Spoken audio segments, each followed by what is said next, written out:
जय जिनेंद्र दोस्तों, वर्धमान ऑर्गेनिक में आप सभी का हार्दिक स्वागत है। मैं आज आपके सामने एक बहुत गंभीर विषय पर चर्चा करना चाहता हूँ। वो विषय है मौत का व्यापार। करीब 100 वर्षों से भारत में मौत का व्यापार चल रहा है। ऐसा मौत का व्यापार जो हरित क्रांति के समय लगभग बहुत ज़्यादा हो गया था। उस टाइम अपन उस व्यापार को मौत की संज्ञा ही दे सकते हैं।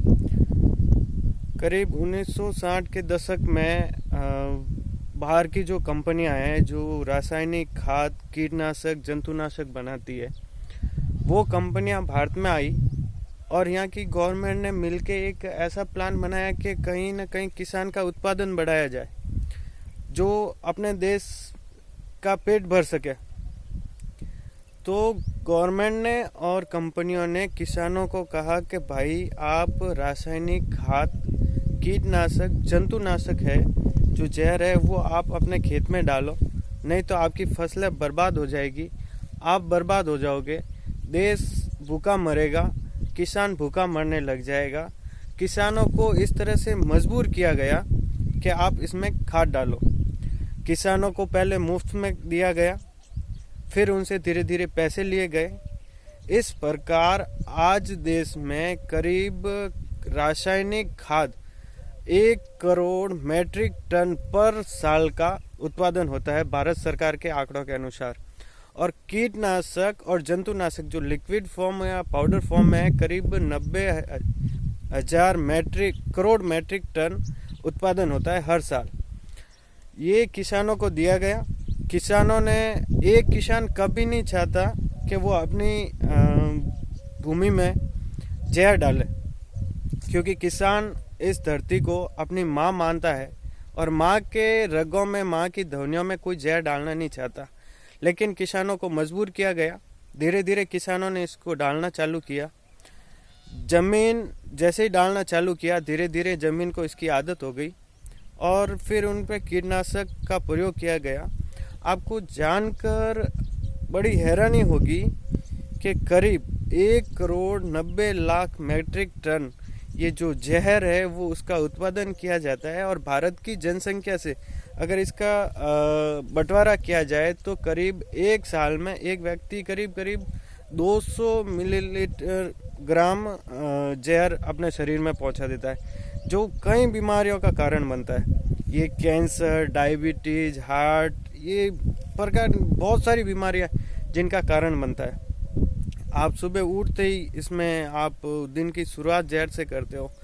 आज आपको पता होगा कि पहले के लोग, आपने सुना होगा, करीब 100 वर्ष उम्र हुआ करती थी। आज ये उम्र घट के करीब 50-55 पे पहुंच गई।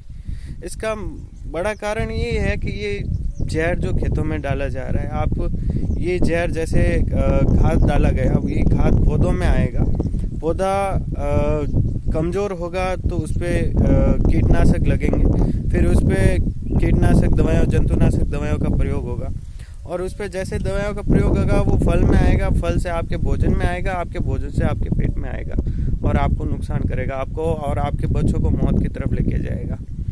तो मेरा कहना यही है कि आप स्वस्थ भारत, स्वच्छ भारत जो मेरा मिशन है, वर्धमान ऑर्गेनिक का मिशन है, उसमें आप ज्वाइंट होइए और एक भारत को स्वच्छ वातावरण की तरफ ले जाइए। और ये जो कीटनाशक है, जो जहर है, इसको अपन अपने भारत से ख़त्म करना चाहते हैं। तो जुड़िए हमारे साथ वर्धमान ऑर्गेनिक के साथ। मेरे साथ एक किसान भाई है, अपन उनसे बात करेंगे और बताएंगे आपको कि उनका क्या कहना है।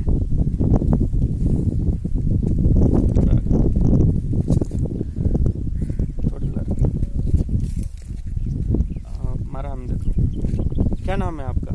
सुनाराम। हाँ जी। कितने साल से आप खेती कर रहे हो? 40 साल से। 40 साल से आप खेती कर रहे हो। तो आप कितने साल से अपने खेत में ये जो रासायनिक खाद आ रहा है वो खाद डाल रहे हो? खाद तो मतलब लगभग 10-15 साल से बाद आ जाएगा। अच्छा, 10-15 साल हो गए आपको खेत। तो क्या आप मेरे को बता सकते हो कि 10-15 साल पहले जो खेती होती थी, जिसमें आप खाद वगैरह नहीं डालते थे, देसी खाद जो डालते थे, उसमें पैदावार ज़्यादा होती थी, या अब ये 10 वर्षों में डाल रहे हो इसमें पैदावार ज़्यादा हो रही है? पहला ज़्यादा होती थी। अगर कीटनाशक डालने से आपको अभी फसल कम हो रही है।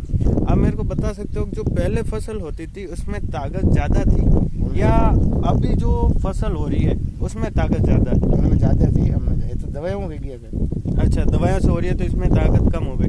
तो आप कोई एक कारण बता सकते हो कि पहले में जो थी तो कैसे ताकत ज़्यादा थी? आपको कैसे लगता था कि पहले चीज़ में जो आप बोते थे उसमें ताकत ज़्यादा थी और अब जो है उसमें कम है? जमीन में नहीं देता। अच्छा, जमीन में खाद नहीं देते? हाँ। नहीं, आप मेरे को ऐसा गोर खाद देता थे। अच्छा, गोर खाद जो अपने गोबर की खाद होती है वो खाद देते थे? वो देते। फिर इस पे स्प्रे नहीं करते थे? नहीं, कीट नहीं लगता था? कुछ नहीं था। अच्छा, कुछ नहीं। यानी वो शुरुआत से ही पौधा इतना स्ट्रांग होता था कि उस पे कीटनाशक आते ही नहीं थे? अच्छा, जमीन में ताकत थी। जमीन में ताकत थी, अब जमीन की ताकत खत्म हो गई। हाँ, यानी आपके पास जो भोजन आ रहा है, आपके पास जो खाने की चीजें आ रही है इन्हें उसमें तो मैं फसल में नहीं दवाई तो जमीन को नशा हो गया।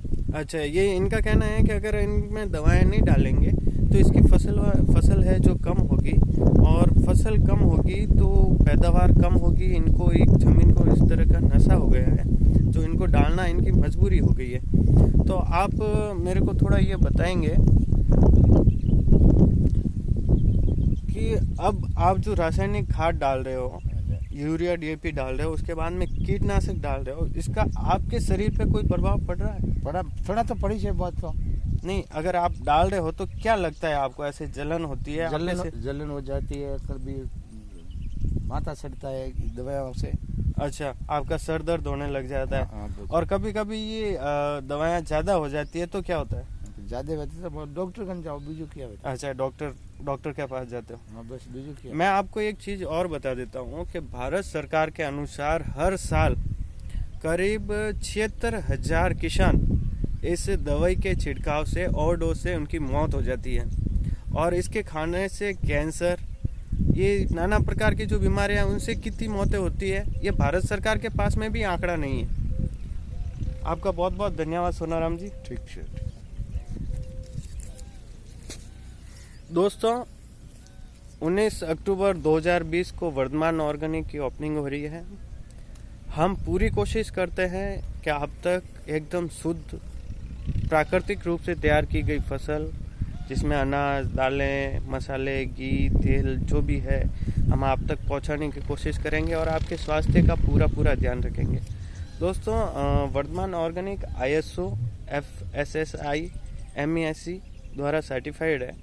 आप निश्चित तौर पे बड़ी संख्या में जो वर्धमान ऑर्गेनिक का मिशन है, स्वस्थ भारत स्वच्छ भारत मिशन में आप जुड़िए और इसको एक भारत देश को सोने की चिड़िया की तरफ, जो पहले सोने की चिड़िया थी उस तरफ आप इसको लेके जाइए।